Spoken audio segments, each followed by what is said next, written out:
I have students come up to me all the time after taking a semester in philosophy. There ought to be a rule. You should not be able to talk about philosophy unless you've had more than a semester of philosophy. If you haven't had any, that's fine. Talk away. But if you've had a semester, you are messed up. You'd be better off just not taking it at all. And they'll come up and they'll say things to me, and they've thought these things out. And I'm on the campus to talk about these issues and dealing with apologetics, and they want to catch me alone and ask me these questions, and they look at me and they say, I just wanted to ask you that if you believe in a God that is omnipotent and omnibenevolent, then how do you reconcile the issue of theodicy? To which I respond, took a semester of philosophy, right? Well, yes, how did you know? Because if you hadn't, you'd have just said, listen, God's so powerful and so good, how come bad stuff happens?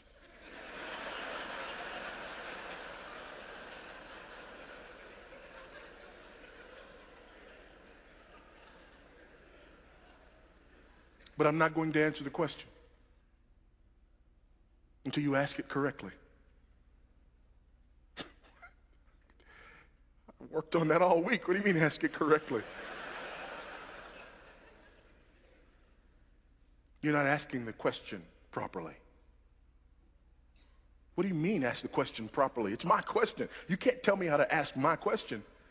I will answer your question when you ask it properly.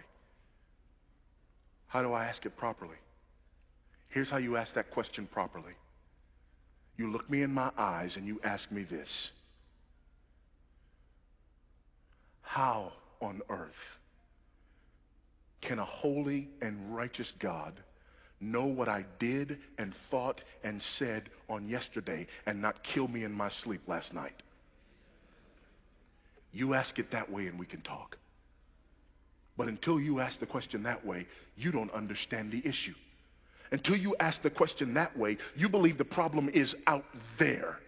Until you ask the question that way, you believe that there are somehow some individuals who in and of themselves deserve something other than the wrath of Almighty God. Until you ask me the question that way, until you flip the script and ask the question this way and say, why is it that we are here today? Why has he not consumed and devoured each and every one of us? Why, oh God, does your judgment and your wrath tarry?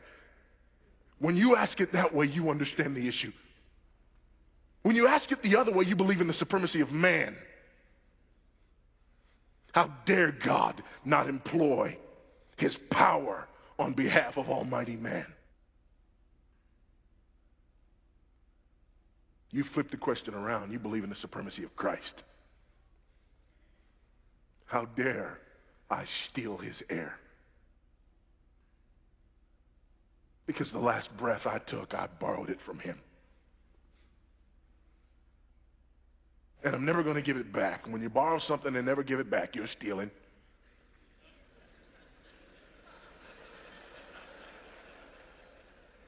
Some of you need to take a moment and get right now.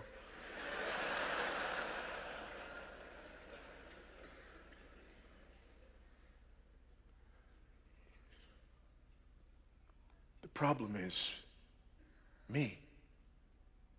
The problem is the fact that I do not acknowledge the supremacy of Christ in truth.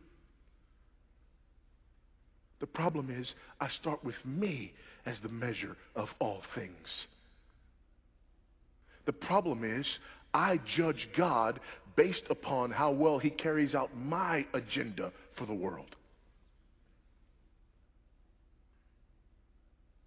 And I believe in the supremacy of me in truth.